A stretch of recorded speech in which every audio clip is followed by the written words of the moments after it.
El final de los más grandes narcotraficantes de la historia. Sin duda, el narcotráfico llegó para quedarse en nuestras vidas, ya que a pesar de ser el culpable de las más grandes desgracias que sufre nuestra sociedad, este fenómeno está tan arraigado en nuestra cultura que parece imposible siquiera pensar que algún día puede desaparecer. En la historia, hemos sido testigos de algunos de los más grandes narcotraficantes. Sin embargo, muy pocos conocen el trágico final por el que todos pasan. 1. Pablo Escobar, el Patrón. También conocido como el zar de la droga, llegó a estar completamente acorralado por las Fuerzas Armadas y por las amenazas sobre su familia, por lo que interrumpió del todo la operación de su organización, el Cártel de Medellín. Sin embargo, trató de negociar su rendición, solicitando la salida del país de su mujer y sus hijos, pero su propuesta no fue escuchada. Para su suerte, Escobar logró evadir la búsqueda por 6 meses más. La muerte de su jefe de seguridad, León Puerta Muñoz, el Angelito, en octubre de 1993, lo dejó desprotegido, al mando de puros asesinos sin control. Entonces, el gobierno vio a la familia del capo como su debilidad y como carnada para detenerlo. Después de 1 año y 4 meses de intensas labores de inteligencia por parte de las autoridades, el 1 de diciembre de 1993 pudieron rastrear y localizar 6 llamadas que Escobar le hizo a su hijo, y al verse acorralado, intentó escapar, pero murió durante la huida de un disparo en el corazón. Su misteriosa muerte provocó que se crearan varias hipótesis al respecto. La primera teoría apunta a que el capo fue acribillado por un escuadrón del bloque cuando intentaba huir. De hecho, esta escena se representa en un célebre cuadro de Botero. Esta es la versión oficial. Otra teoría apunta a que se suicidó mediante un disparo en la parte baja del oído, y en la exhumación del cadáver se confirmó la existencia de esta herida en el cuerpo. Esta versión coincide con el lema de los extraditables. Preferimos una tumba en Colombia a una cárcel en Estados Unidos. Esta es la versión defendida por su familia. La tercera hipótesis señala que un francotirador del grupo Pepes, del bloque de búsqueda o de la Delta Force, le disparó. Este disparo fue hecho por un oficial de la Dijín que formaba parte del bloque de búsqueda. Una cuarta versión apunta que el coronel Hugo Eliodoro Aguilar, quien lideró el grupo de asalto que llegó a la casa, dio el tiro de gracia a Escobar. Y por último, también se dice que Carlos Castaño Gil, máximo líder de las Autodefensas Unidas de Colombia, AUC, fue el responsable de la muerte de Escobar, según una confesión de un paramilitar llamado Antonio Hernández, conocido por el alias John. Su fallecimiento generó distintas reacciones. Su familia y sus protegidos lloraron su muerte, y a su entierro asistieron miles de personas, en su mayoría de los barrios pobres de Medellín. Pero la prensa y el gobierno lo consideraron un triunfo en la lucha contra el crimen organizado y el principio del fin del tráfico de drogas. 2. Amado Carrillo Fuentes, el Señor de los Cielos. El 4 de julio de 1997, Amado Carrillo viajó a Brasil para someterse a una cirugía estética de cambio de rostro, que finalmente no se pudo realizar. Por tal motivo seleccionó un grupo de cirujanos plásticos liderados por el doctor Miguel Ángel Orozco, quienes lo operaron en un hospital privado de México. Carrillo fue intervenido quirúrgicamente durante más de 8 horas, pero en la madrugada del 6 de julio despertó con dolores y le aplicaron un sedante, lo que supuestamente le provocó la muerte. Se cree que la muerte de Amado Carrillo no fue un accidente, sino que estuvo planeada por integrantes de otro cartel.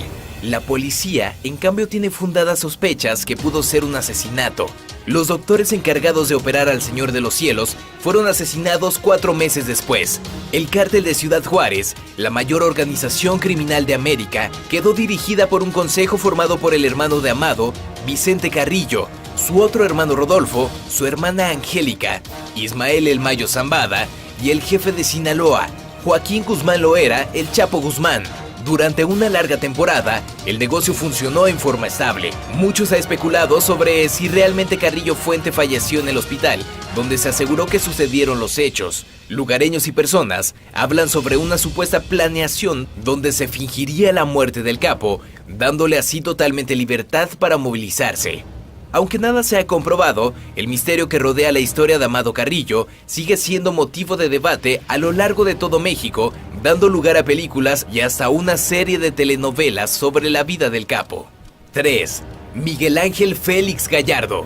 narcotraficante conocido como El Padrino, fue detenido el sábado 8 de abril de 1989. Mientras estuvo libre, se cree que fue el narcotraficante más poderoso, el tío de Sandra Ávila Beltrán, alias la Reina del Pacífico.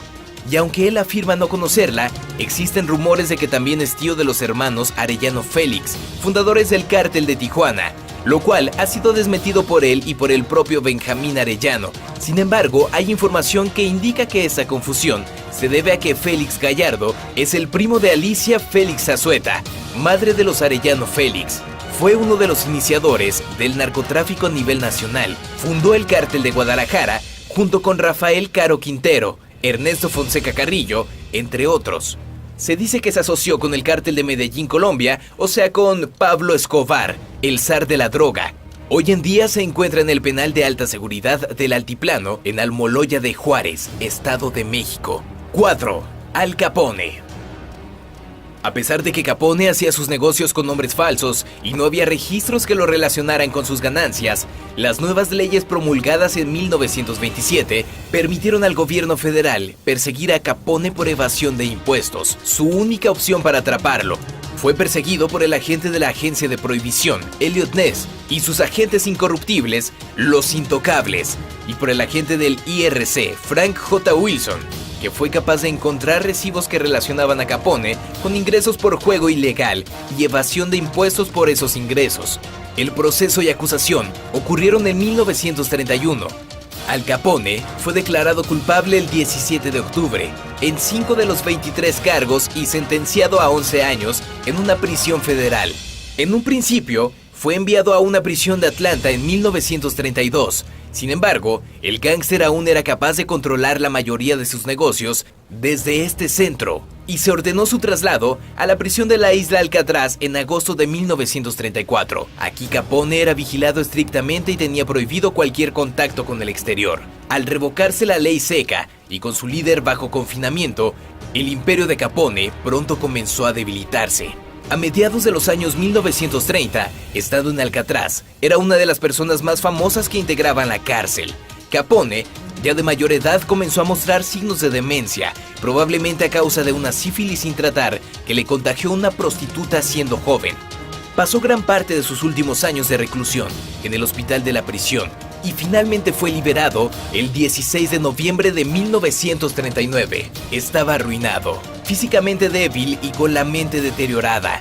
Se retiró a su propiedad de Palm Island, Florida, donde se alejó del mundo exterior. El 21 de enero de 1947, Capone sufrió un derrame cerebral y murió 4 días después de neumonía. Lo encontraron muerto en la bañera. Fue enterrado en el cementerio Mount Oliver y trasladado al cementerio Mount Carmel, al oeste de Chicago, junto a los restos de su padre y de su hermano. 5. Joaquín El Chapo Guzmán. El 22 de febrero de 2014, El Chapo Guzmán fue detenido por elementos de la Marina Armada de México a las 6:40 de la mañana en Mazatlán, Sinaloa. En la captura ayudaron elementos de la DEA y los Marshals de Estados Unidos. La confirmación de la captura fue dada por el presidente Enrique Peña Nieto a través de un mensaje de Twitter. La noche del 11 de julio de 2015, El Chapo Guzmán volvió a fugarse y la noticia fue dada a conocer por la prensa mexicana hasta la madrugada del 12 de julio. Se dijo que la fuga ocurrió alrededor de las 9 de la noche.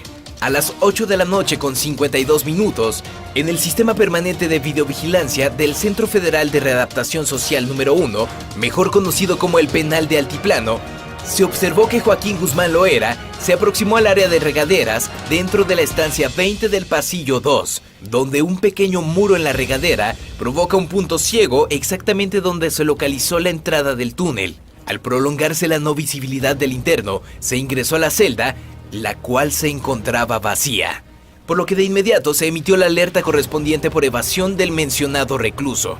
Las autoridades lanzaron un operativo de búsqueda en la zona y en las carreteras de los estados circunvecinos. Cerraron temporalmente todos los accesos en toda la ciudad, incluyendo el aeropuerto. Además, se dice que el Chapo disfrutaba de privilegios tales como cortes de cabello, en el cual todos los presos están rapados y él no.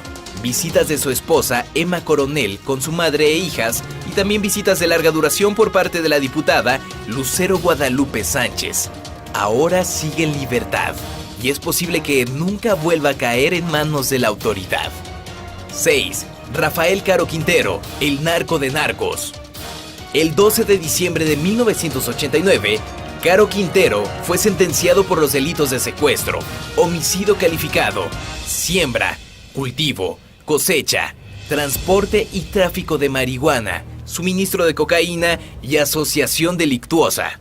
Se le asignó una condena acumulada de 199 años, mas solo se le dieron 40 años de prisión, por ser ese el máximo permitido por las leyes mexicanas de la época. La mayor parte de su estadía en prisión vivió como un hombre sereno que hablaba poco.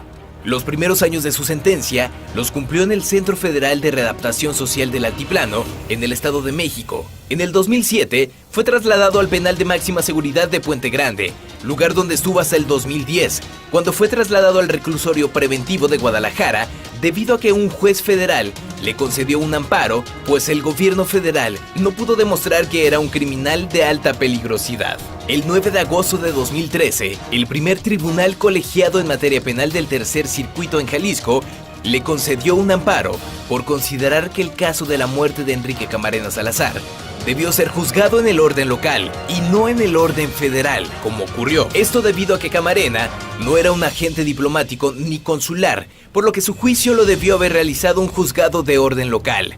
Sin embargo, aún existe la posibilidad de que sea extraditado a Estados Unidos para enfrentar un juicio por el crimen contra Camarena. El vocero del Departamento de Justicia, Peter Carr, afirmó: la DEA continuará vigorosamente sus esfuerzos para garantizar que Caro Quintero enfrente cargos en Estados Unidos por los crímenes que cometió. Mientras que en un comunicado, la DEA se declaró profundamente preocupada por la liberación de Quintero.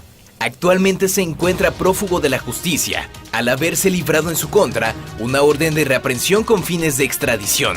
Se rumora que Caro Quintero está viviendo en la Sierra de Sinaloa, protegido por la organización dirigida por el Chapo Guzmán e Ismael El Mayo Zambada.